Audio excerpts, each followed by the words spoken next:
Right now, in your neck of the woods, is the Summit of the Americas, which is one of these fake democracy conferences. Secretary of State Anthony Blinken is speaking at this conference. So there was a little hubbubaloo, I think it was yesterday, 2 days ago, where Abby Martin, as well as others, confronted Secretary of State Anthony Blinken on, I guess, the selective enforcement of democracy that is the United Corporations of America.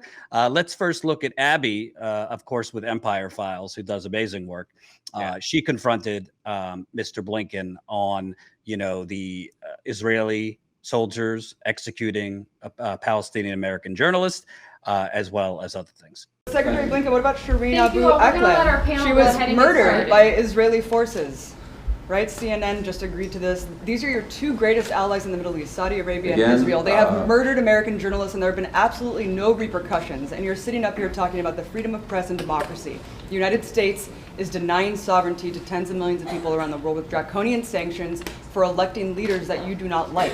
Why is there no accountability for Israel or Saudi Arabia for murdering journalists? It is one of the most dangerous places in the world to be a journalist in Palestine.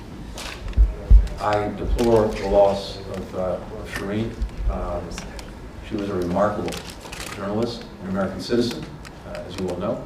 And there too, we are determined to follow the facts and get to the truth of what happened. Secretary Blinken, with all due respect. I'm sorry, with respect, they have not yet been established. Yes, it has. No, they have not. If we were looking for an independent, credible investigation, when that investigation happens, we will follow the facts wherever they lead. It's as straightforward as that. That has not yet happened, but it's something that we very much want to see happen. And we'll have time after the panel, of course, to talk more about. Credit to her. Yeah, that was awesome.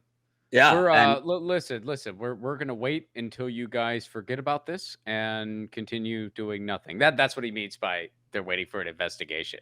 Right. We're going to wait this cycle out. And by the way, Gore Vidal said it. We're the United States of Amnesia, and that's what people count on. By the way, what Abby was referring to, Colin, if you have it, CNN, which I don't get to say this often, but credit to them, they investigated and they concluded they were shooting directly at the journalist. New evidence suggests Shireen Abu Akleh was killed in targeted attack by Israeli forces. So that's from CNN. No bastion of, yeah, but when even they come around to something, it's like, okay.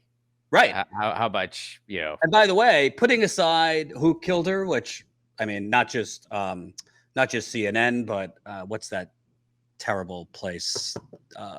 It could be a lot of places. Starts with a B. It's one of those think tanky. I forget. But even CNN, who did this, putting aside who killed her, I mean, there's video of Israel basically like invading her home during her funeral, taking down Palestinian. The IDF soldiers, to be clear, I said Israel, taking down Palestinian flags, this and that. I mean, that's like basically spitting on somebody's grave before they're buried. But it was so interesting. That was disturbing to watch. I mean, it was hard to watch that. It really was. But it's so interesting because you constantly hear this. We need an independent Well, who's going to be doing the independent investigation? The White House hot dog guy? Who's going to be doing the independent investigation that news outlets have already done? It can't be independent if Israel is involved. But apparently, from everything I've read, the United States has not said, well, Israel cannot be involved or have any say in this investigation. Which brings me to the next clip, because it's very similar. You're going to hear the word again, independent. I don't know if this was a journalist or just an activist, but confronted Secretary Blinken on the fact that how is it that Haiti is here when the president of Haiti, he's not even recognized, or he shouldn't be recognized, and it's not even clear if he assassinated his predecessor. But Haiti is here, but Cuba, and Venezuela are not invited to this summit. Let's take a look at that. I wonder how you justify the invitation of Dr. Ariel Henry from Haiti when he is actually governing with no constitutional mandate. His government has been implicated in many different crimes, including potentially the murder of the past president. Countries like Venezuela, Cuba, Nicaragua are being excluded from the Summit of the Americas because you deem them to not be democratic. But how can you use that as your justification when you have the so-called Prime Minister of Haiti who is ruling under no sort of democratic mandate here? Yeah, we, like many other countries, are determined to get to the facts of what happened in Haiti, including the assassination of the previous prime minister. We're determined to find the facts wherever they lead and to whomever they lead. But does democracy only matter if they disagree with the United States government? What is your actual basis for saying a government is undemocratic and another one it can't be invited and another one that's undemocratic can be invited? You hear the same talking points wherever the facts may lead. He said the same thing on the Israel question. And by the way, it's very interesting. It's like the thoughts and prayers of having to answer a question.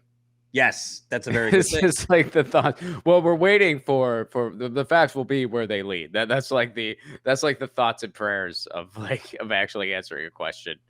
Well, it's also interesting because they can't seem to keep it together, whether Venezuela is a dictatorship or our friend, whether Juan Guaido is the president, who's not the president, or Maduro. A couple months ago, after the Russia-Ukraine war broke out, gas prices started to go up. This is from Washington Post. White House reaches out to Venezuela, a longtime foe amid Russia crisis.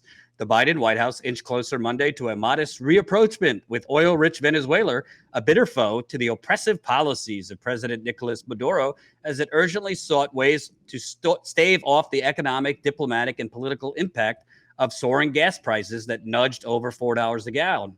The potential thaw arrives as the White House sent a delegation to Venezuela over the weekend to discuss energy sanctions imposed by the U.S. several years ago and to address the fate of American citizens who have been jailed in the country, including 6 oil executives from Citgo.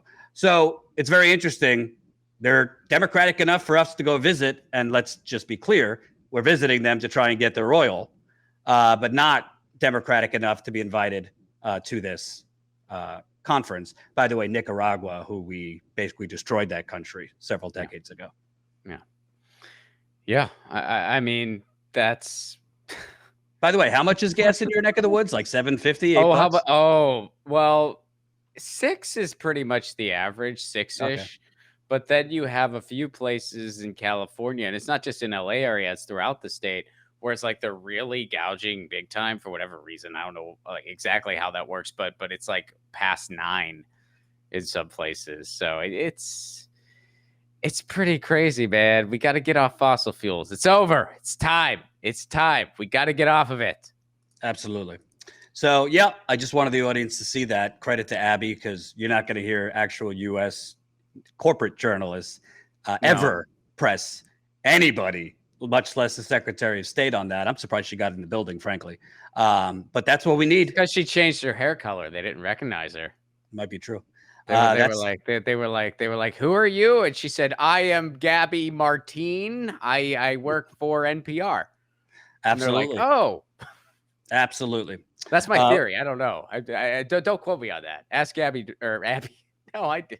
Ask Abby directly. Thanks for watching, and make sure to tune in to Status Coup's daily live stream Monday through Thursday at 5 o'clock Eastern Time and Fridays at 4 o'clock Eastern Time.